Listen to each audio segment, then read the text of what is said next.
வணக்கம். இன்றைக்கி என்ன வீடியோவில் பார்க்க போகிறோம் அப்படின்னா, சூப்பரான குண்டு குண்டா அப்படியே ரொம்ப பஞ்சு போல் வாயில் வச்சவொடனே கரைஞ்சி போகிற மாட்டோம் பால் பணியாரம் எப்படி செய்ய போகிறோம் அப்படின்னு சொல்லிட்டு இப்போ பார்க்க போகிறோம். வாங்க வீடியோக்குள்ளே போகலாம். அதுக்கு என்னென்ன தேவைங்கிறத சொல்கிறேன். ஃபஸ்ட்டு வந்து ஒரு குண்டா எடுத்துக்கலாம். அதில் வந்து சின்னதாக ஒரு டம்ளர் அளவுக்கு அரிசி எடுத்துருக்கேன். நீங்கள் எதுட்டு எடுக்கிறீங்களோ அதே அளவு எடுக்கணும்.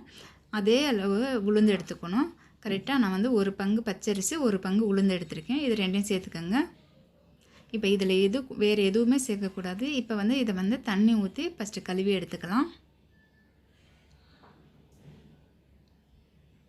இந்த தண்ணி ஊற்றிட்டு வேறு தண்ணி ஊற்றி ஊற வச்சிடலாம். எவ்வளோ நேரம் ஊற வைக்கணும்? ஒரு 40 நிமிஷம் ஊற வச்சா போதும். ரொம்ப நேரம் ஊற வைக்க வேணாம். மினிமம் 40 நிமிஷம் இல்லை 45 நிமிஷம். அதுக்கு மேலே ரொம்ப ஊற வைக்காதீங்க. அதுக்கு மேலே ரொம்ப ஊற வச்சிங்க அப்படின்னா ரொம்ப மாவு நைஸாக ரொம்ப சாஃப்டாகிடும். இதுதான் கரெக்டான பதம். 45 நிமிஷம் ஊறினா போதும். இப்போ நான் வந்து கிரைண்டரில் ஆட்டிக்கிற போகிறேன். நீங்கள் வந்து மிக்சியில் ஆட்டிக்கிறனால ஆட்டிக்கிங்க. நம்ம கிரைண்டரில் ஆட்டும்போது மாவோட நல்லா நிறைய மாவு கிடைக்கும். இப்போ மிக்சியில் ஆட்டினீங்க அப்படின்னா மாவு வந்து கம்மியாக தான் கிடைக்கும். அதனால் நான் வந்து கிரைண்டரில் ஆட்டிக்கிறேன். நீங்கள் கிரைண்டரில் ஆட்டு சுடும்போது அந்த பணியாரமும் நல்லா புசு புசுன்னு நல்லா பெருசாக வரும்.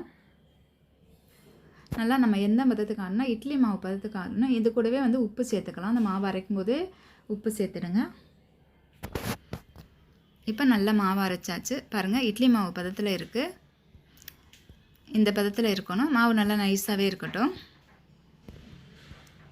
இப்போ எண்ணெய் காய வச்சுக்கலாம். எண்ணெய் நல்லா காயட்டும். எல்லாம் நல்லா காஞ்சது. இப்படி சின்னதாக கிள்ளி விடுங்க. இப்போ நமக்கு வந்து இந்த பாத்திரம் எவ்வளோ இருக்கோ அந்த வரை நல்லா அது பிடிக்கிற அளவுக்கு நல்லா கிண்டி விடுங்க.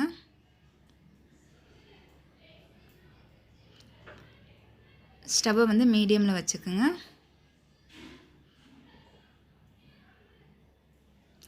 இது மட்டும் கிள்ளி விடுங்க. இது எந்தளவுக்கு வேகணும் அப்படின்னா ஒரு நல்லா செவந்து வரும்போதே நமக்கு இது வேணா போதும். ரொம்ப நேரம் வந்து பொன்னிறமாலாம் நமக்கு வர வேணாம். இப்போ ஒரு பக்கம் நல்லா திருப்பி விடுங்க அதை. இப்போ இந்த அளவுக்கு நமக்கு வெந்த பிறகு நம்ம எடுத்துடலாம். பால் பணியாரம் வந்து இந்த கலரில் தான் இருக்கணும். ரொம்ப செவந்துடக்கூடாது. இப்போ மீத இருக்க மாவையும் இதே மாட்டம் போட்டு எடுத்துக்கலாம்.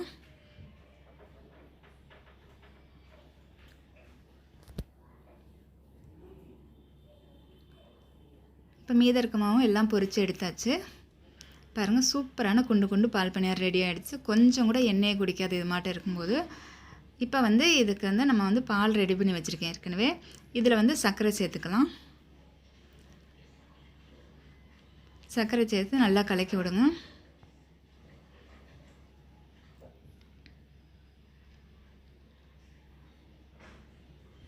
இப்போ சர்க்கரை நல்லா கரைஞ்சதும் இது கூட வந்து 2 ஏலக்காய் சேர்த்துக்கலாம். 2-3 ஏலக்காய் நச்சுட்டு சேர்த்துக்கோங்க.